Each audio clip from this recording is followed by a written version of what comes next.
Welcome back to the Golden Age podcast, where we dive deep into physical, mental, and financial health to help you level up in all areas of your life. I'm your host, JP, and today I have a really special guest and also my good friend and a fellow trainer here at San Diego Strength and Wellness, Eddie. And so Eddie's someone that I've seen put a lot of serious work, not just here at the gym, but also behind the scenes. He's grown from a college student trying to find his path to a full-on small business owner and respected personal trainer.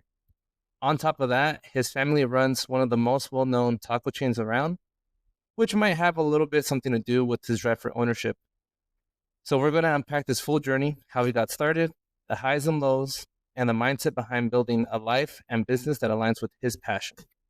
So if you're a fitness enthusiast, entrepreneur, or just someone looking to make your side hustle a full-time thing, stick around. You'll want to hear this. So Eddie, welcome to the episode. Thank you. Honored to have you here, bro. Yep, honored to be here, man. Honored to be here. So we'll get straight into it. So, first, I just kind of want to talk about how things started with you and, taking it back a while, when did fitness become something that was more than just a hobby for you? Yeah, no, absolutely. So it's a very good question. I actually like to think about this myself a lot. I've always done sports growing up, right? As a kid, probably from the age of 5, I started doing Taekwondo, right? Which I actually thank for my discipline, right? So the fact that I'm a disciplined person, I attribute a lot of it to that early age of martial arts and just kind of having self-control, respect for others, your peers, and then whoever's teaching you, whoever's instructing you. But like building on that, right? I transitioned to playing soccer, like the good Mexican kid I am. And then eventually I reached the age of high school, right? And then all throughout, I would say my early teens, so 13, 14, I always wanted to like get into the gym. I wanted to get into the gym because growing up, I was a pretty skinny kid, right? I liked soccer. I liked running. I always liked moving my body. So I always had a passion for like movement, getting a sweat on, working out. But I had never experienced, the gym or anything. Never lifted, but I would do body weight stuff like push-ups, sit-ups, always. Especially if it was like summertime coming around, I get into the push-ups because like the beach season was coming, right? Yeah. But yeah, like long story short, when I turned 17, this is also like shortly after I got my license, I got my first debit card, and then I got my first job, actually got my first car. I was like, all right, first day I'm going to the gym, get my membership, right? So back then, since I'm still a minor, I had to take a parent just to kind of like sign. And so I took my dad, but what happened was like one night, Wednesday or Thursday night, junior year of high school, I go, Dad, I need you to come. He's like, where? And I said, the gym. And he's like kind of opposed to it because I'm already skinny, right? He's like, you're already skinny. Like, why do you want to work out? Yeah. And I'm like, well, it's not about losing weight. I'm actually trying to gain weight. That's a Mexican thing, huh? Yeah, it's a whole thing of like, especially it's like, dude, think about it. My whole family's like on the overweight side, the obese side, and it's like, oh, well, you're the only skinny one. You're the only one doing things right. But like, like I'm trying to beef up, not in a bad way. Obviously, like later on, he'll learn, and he has now to where now he's actually one of my clients, right? Yeah. But yeah, so what I meant by that is like, okay, I get into the gym, and that at the point was a hobby, right? I wanted to get into it because I wanted to. But then, junior year, I finished up that year, keep on lifting. And to be honest, I've never ever left the gym. I'm a trainer now. But what happened was as I got into the gym, I also started taking science courses like anatomy, physiology, sports medicine, and then like so on and so forth, like building up on those. And then this is also when you kind of get into, everyone has their, 5 favorite influencers of the whatever topic they're kind of working on or just get entertained by. Right. For me, it just like went from soccer and memes into full-on fitness, and then just the fitness, even physical therapy side of stuff. And that's all I would consume and watch, right? So my life would just be surrounded by the gym because at this point I stopped playing soccer, literally to just focus on working out, studying, but not just like the school part. I'm still in high school, right? But I'm like, I'm freaking amazed by everything anatomy, everything working out, because I want to just be the best I could be in the gym. Yeah. And so this is actually what sparked that kind of, you know what? I need to do something with fitness, because also it's the time that, you start applying to colleges, you start kind of thinking about what are your next steps in life. Right. And so, yeah, I figured, hey, I have such a passion for fitness. And if I'm going to go to college, I'm not going to go study something I'm not interested in or passionate about, because I'm just going to go waste time. Like I saw half what people do. And yeah, so that's actually where like that fitness career Began. started to, yeah, like merging that passion for myself doing it with, hey, you know what, I'm interested in enough in it to where I could study it for a while and I could like educate myself and then I could use my experience, that knowledge to help others and then build my business. Okay. And I'm just curious, bro. I mean, one, I think it's awesome that you already knew from like when you're leaving high school what you want to do. Yeah. You know, a lot of people Hmm. don't even know what they want to do during college.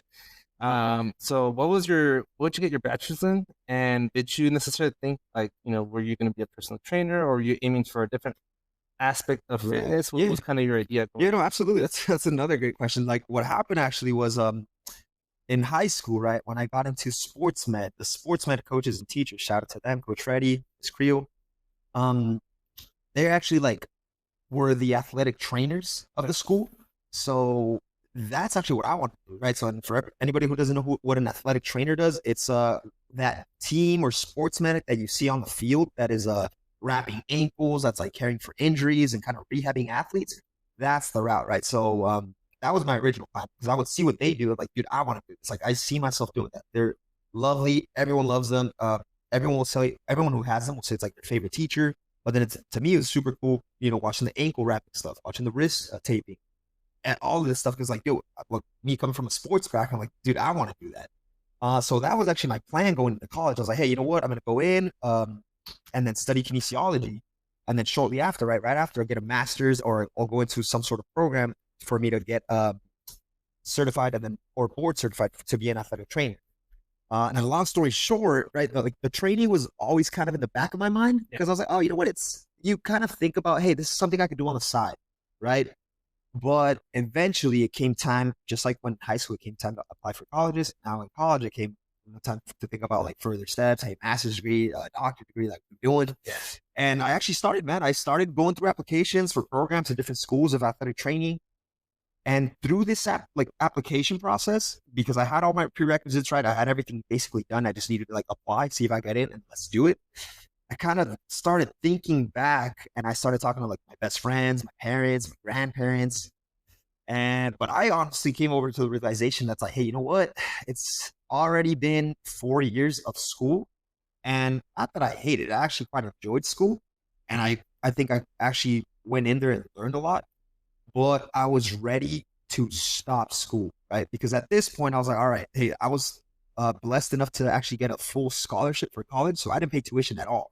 Um, so, but I was thinking, I was like, hey, I'm actually not where I want to be financially, Right. and I'm already 22. I'm going to be 22, and it's like, if I take another 3, 4, maybe 5 or more years of school, it's like, well, that's going to just kind of set me back. And obviously, it's an investment, right? A time and money investment that you can get back. But I was ready for all the work that I put in to start getting paid for that. Yeah. And that's what switched the kind of school route, going further into the medical route. And then I was like, hey, you know what? No, what I'm going to do is get certified and then use all the knowledge I have from certifications from my degree and then start training.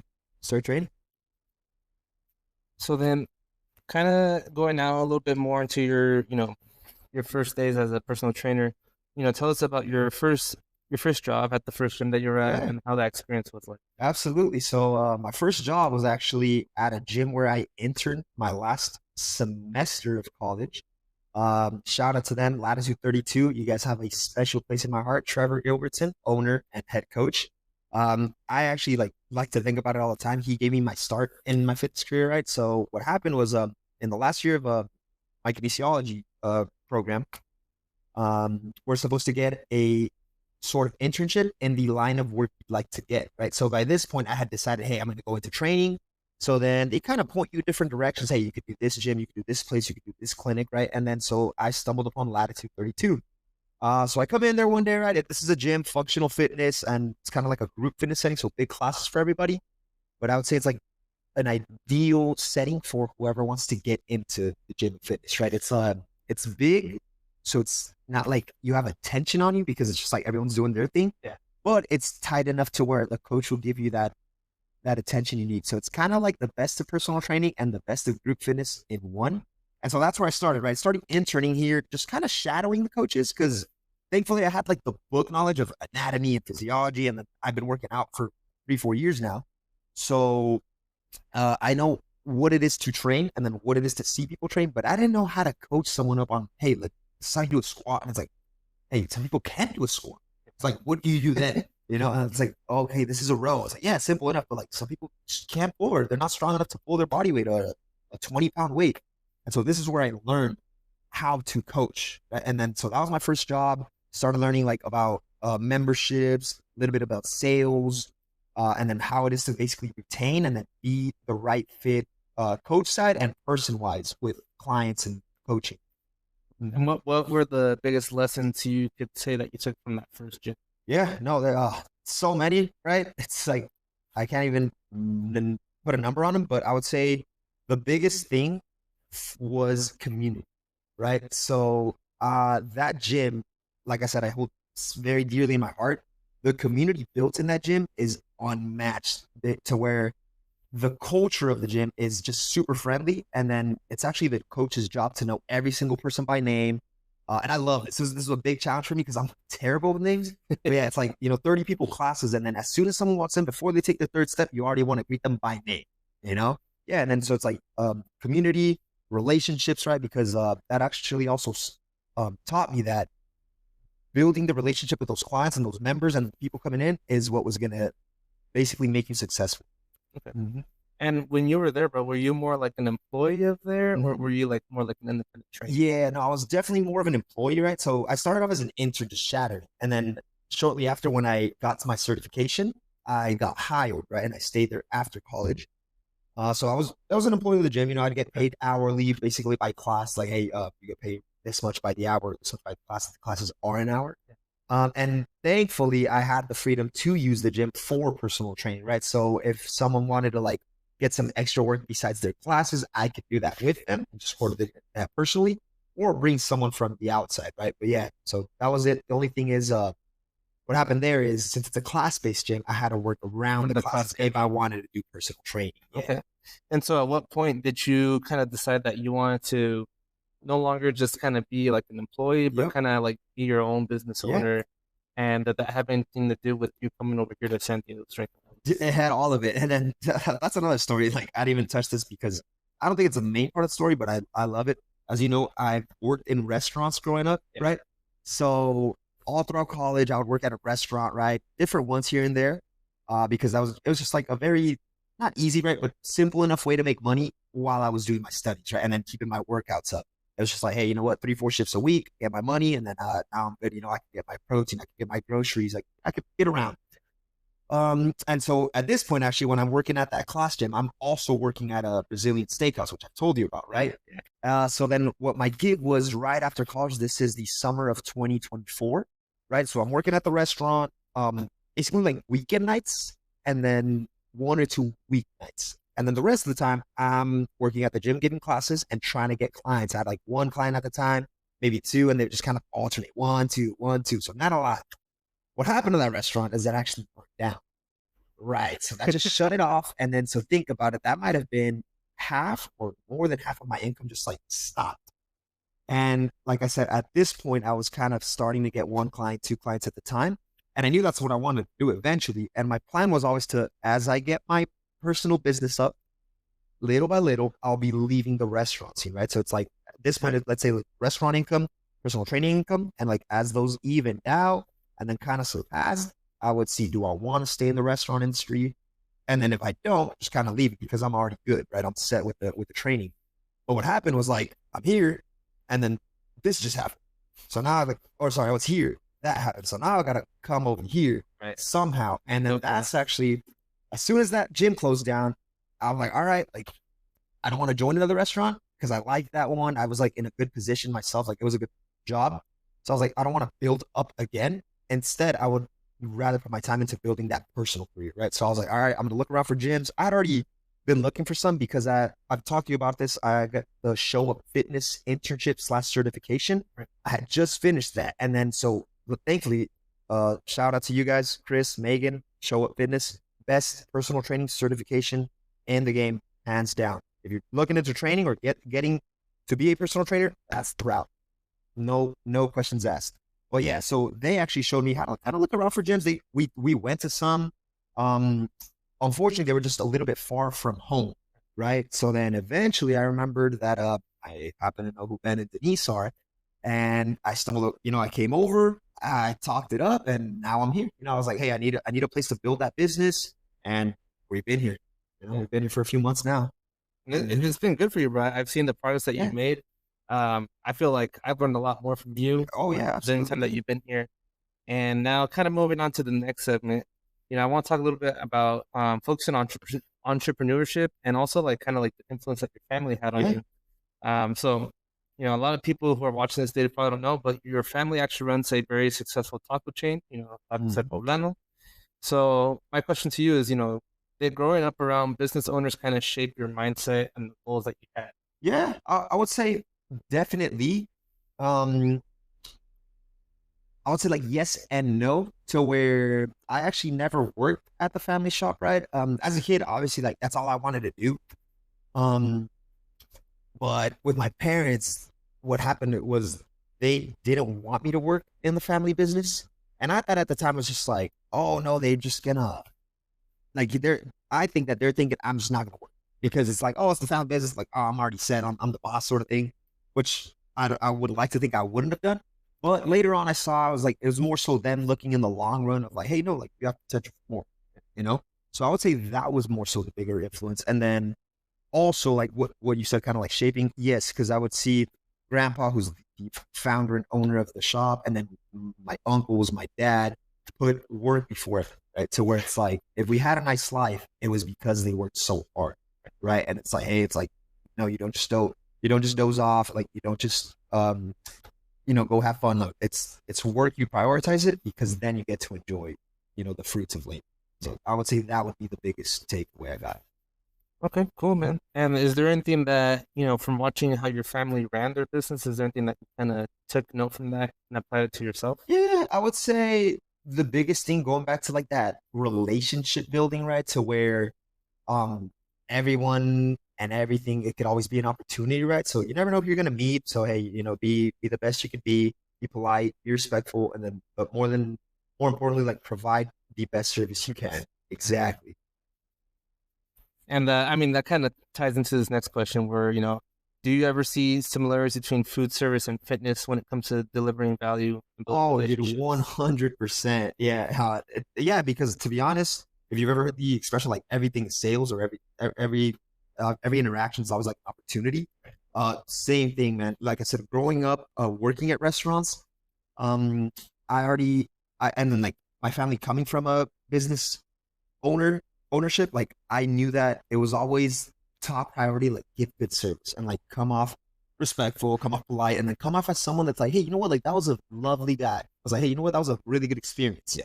So when I got into training at Latitude, Trevor actually would be like, dude, it's because you come from that service background. Because what happened is like I would try to spark the same, let's say, excitement and joy that someone I would be serving at a restaurant would have when I was training, right? So it's like positive experience, get them smiling, get them to be in a positive attitude for them to come back. So I would say absolutely. It's even literally the same exact thing. You're providing a service and then you want it to come off as premium or the best they can get so that they stay with you. That goes for food, that goes for fitness, that goes for anything. Yeah, Oh yeah. I agree with that, bro. Mm-hmm. Especially like, it gets a little tough sometimes, but really going out of your way for the clients and Oh stuff yeah, like that, dude, it makes a 100%. huge Yeah, you difference. got to, you got to. Awesome. So now we're gonna move on to the next segment. So here I just want to talk about, some of your struggles, some of the wins that you've had. And starting with the struggles, what's been one of the biggest struggles you've had since you switched over to just, doing your own thing, being your own business? Mm-hmm. What is your one or two struggles that you've Yeah, had the most? absolutely. I would say like it was always something I wanted to do, right? Or at least from when I decided. But just the actual, hey, jump in there and then basically just stay disciplined, right? So like I said, I consider myself a very disciplined person, but when no one's telling you like what time you have to show up or anything, it's easy to just go like, oh, I'll do it later, right? But Yeah. and yeah, so it's like I don't like to slack off, but there's definitely more leeway to do so, right? So I would just say that just literally staying hard on myself, you know? Yeah, because you don't have a boss, which is good and bad if you think Right. about it. Like if you've always had a boss, you've never had to think about like back end stuff, organization, scheduling. And then bouncing off of that, just to be honest, getting clients. I would say is the number one. And then, yeah, I would say that's the number one struggle. Thankfully, like I said, I think I qualified and prepared myself to be the best trainer I could be. Um, the only like lacking point would be the business side of it. So I would say the marketing and how exactly I'm going to reel these clients in to for my income, right? Because originally when I started personal training, I was trying to like build up my income that got cut in half, right? So it was more so like, dude, I need clients. Like I need to train people and because I didn't want to gain it from anywhere else. Right. So I'd say that's the biggest struggle, like building back the income through getting clients, not knowing how to do it. Yeah. You know? I agree, bro. Yeah. Especially us being young. I think time management is something that we're learning big time. Yeah. And like you said, adding clients, but I would also say like adding, good clients that are gonna follow through, that show up. Because you could offer anything to anyone and they'll sign up, but at the end of the day, also like for us, I think, really trying to find a good client that actually wants to commit to this Right. is a big struggle. Yeah, no, you nailed it. And like that's kind of what I meant by clients. Yeah, because you could get someone in the door. If you get someone in the door, you get someone through a workout, but it's like that's not what you want. And to be honest, that's not what they want. If someone's coming to a personal trainer, there's something they need, or there's something that's lacking that they haven't found, that they haven't like accomplished right. And then so like we're there to help. Yeah. So it's like ideally you want consistency, right, from both parts. Yeah, I agree. And us being in the fitness industry, dealing with clients coming and going a lot sometimes, whether it's, they need a break, like vacation, or they just, they want to stop. What is one thing that helped you through tough times where maybe you're low on clients or, you feel like maybe you're not bringing the quality of clients that you want? Right. And you may start feeling a little bit of that financial pressure. Yeah. What's something that has helped you push through that, whether it's like some habits or a shift in your mindset? I'm glad you said habits, man, because I was actually gonna say it's gonna sound a little cliche, but to be honest, I think the best thing, like the thing that's most helped me is fitness. Like it's just going back to like me staying on top of like my workouts, my fitness, because like that's my, I would say like root and like my rock to where it's like, hey, you're doing this because it's something, you're doing this because you like it, right? So then it's like, hey, stick to your freaking plan. It might be getting discouraging, might be a little bit hard on the financials. But it's like, all right, hey, like you build up to this point. How have you done it? You've done something right, right? So then it's like, all right, just don't do anything wrong, or like don't do mistakes you've already committed. Don't commit them again. Right? I've heard like don't get punched in the face the same way twice, right? That type of thing, right? So it's like I'll get grounded back into my routine that I know has brought me here, right? So it's like, okay, like we'll go back, let's say a month that you had a better month. It's like, okay, what were you doing? You were keeping your workouts up, you were keeping the content up, which I haven't been lately, right? It's like, you got to keep the content up, you got to keep your workouts up, you got to keep everything that has built you to the person you are today, and like your business to the where it is. You just got to keep it going. It might not be the best moment for it, but it's like, hey, we've done it. Why can't we like match it or surpass it? It's just kind of, I would say, faith, discipline, and then like that thought in the mind of like, hey, like you're not only doing this for yourself. You're doing this for your mom. You're doing this for your loved ones, and that's, I would say, what helps me get through tough times: discipline and faith. Awesome, man. And so, on the flip side, we talked about struggles right now, but what's a really proud moment for you that kind of made you stop and think like, damn, I built this. What was a moment like that? Yeah, dude, my second month in here, so like second month ever personal training, like on my own. Oh my, I remember it's like I probably signed. So my first month, I probably signed like a good 3 or 4 clients, and then like at the end of that second month, I was probably at like 12. So like it just doubled the clientele and the income just like boom. So like that was a big surprise for me to where it's like, dude, so people can actually see that I'm someone they can trust with fitness, right? That was like a huge accomplishment for me. It's just like, oh wow, that's like, oh, we can do this, like we can get somewhere with this. And then how would you measure your success for yourself now compared to when you first started? And then like, what are your little metrics that you use now? That's a great question. One of them, going back to like the fitness, right? It's just like, as long as I'm keeping my performance and my, let's say like physique up, that's number one, because like health is wealth. So gotta keep that up. 2, definitely I'm going to say like financially, right? As long as I'm not going backwards, 3 steps, I think it's like, if I'm maintaining and it's slowly gaining, just like kind of in the gym, right? If you're maintaining the finances up, not screwing it up, and just kind of like building slowly from there, that's a big success. But then one big change, right, is actually clients, right? So like if I don't see my clients succeeding, if I don't see my clients progressing, um, that's not a big success for me, right? So I would say that's the biggest, the newest change for that.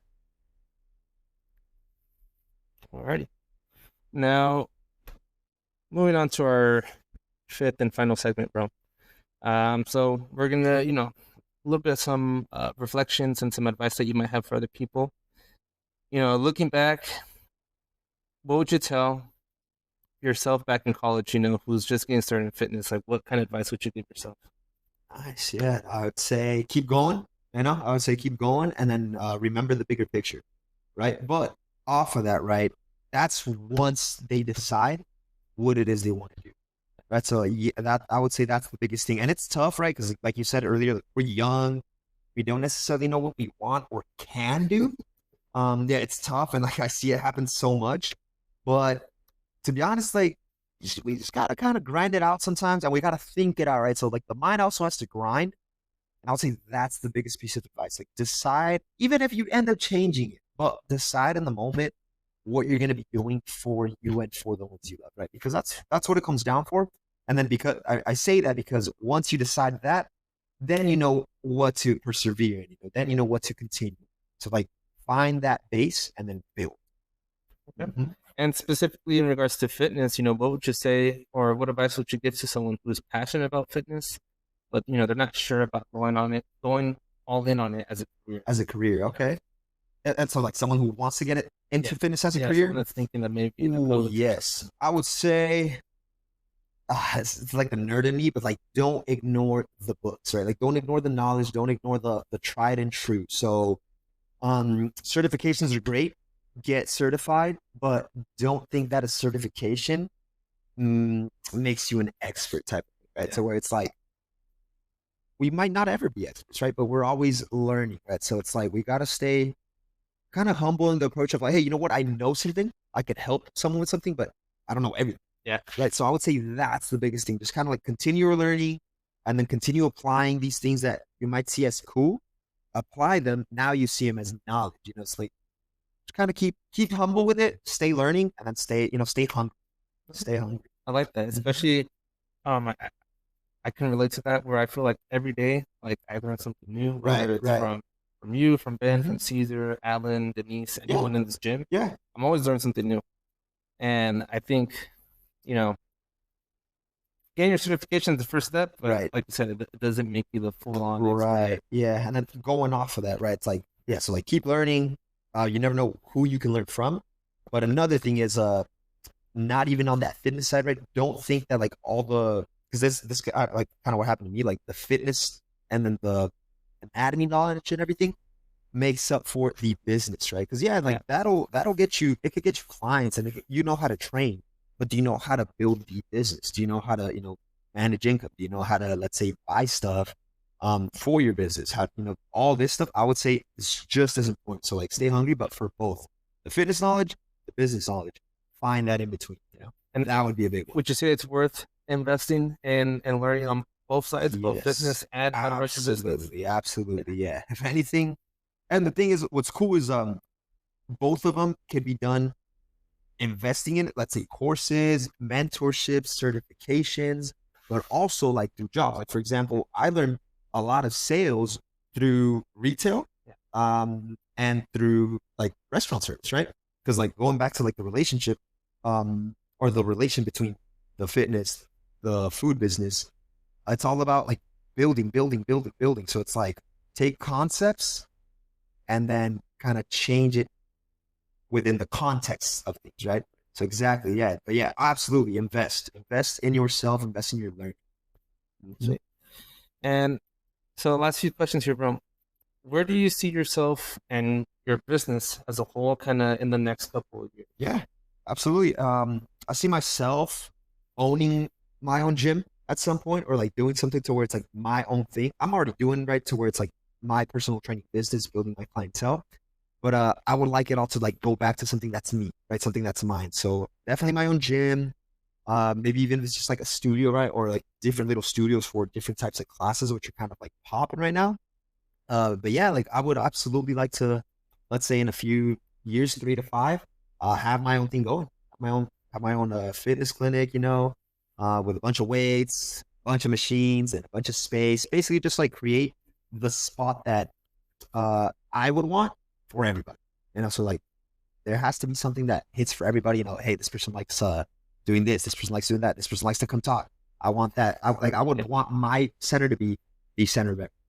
Yeah. It's awesome, man.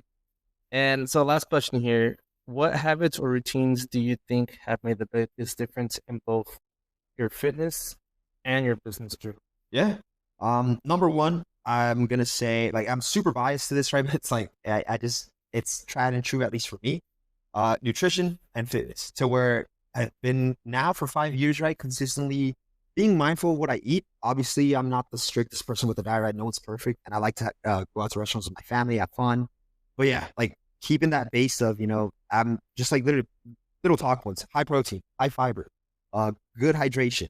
And just kind of hit these rocks, right? Like, so those habits keep you feeling good and healthy, right? So then if you feel good and healthy, you can go and train. Now you feel strong. So if you feel good, healthy, strong, you also feel capable, right? And if you feel capable, well, then you'll keep, we call it progressing, working. So I would say those are the most important. Awesome. Mm-hmm. Yeah, bro. Well, I just want to thank you for sharing everything, your struggles, your wins, your story. I'm pretty sure someone that's watching this they're gonna relate to it and they're gonna resonate with it. And hopefully, they could take away something from this. Yeah. And, just for anyone who's following or who's listening, and wants to follow Eddie, check out his work. Just let us know, where can they find you? Yeah, absolutely. I got my Instagram page going on. That is Edu Ortega Fit. So that's EDUORTEGA.fit. Follow me on Instagram, and then my Facebook will be my full name, Eduardo Ortega. And you can find me at San Diego Strength and Wellness for our fitness needs. Awesome, man. So I will put that in the description. And as always, just thank you to everyone who listens to tuning in to the Golden Age podcast. And if today's episode helped you or inspired you in any way, just make sure you share it with a friend, subscribe to the channel, leave a review. And trust me, it helps a lot more than you know. So until next time, keep investing in your physical, mental, and financial health. Take care, guys.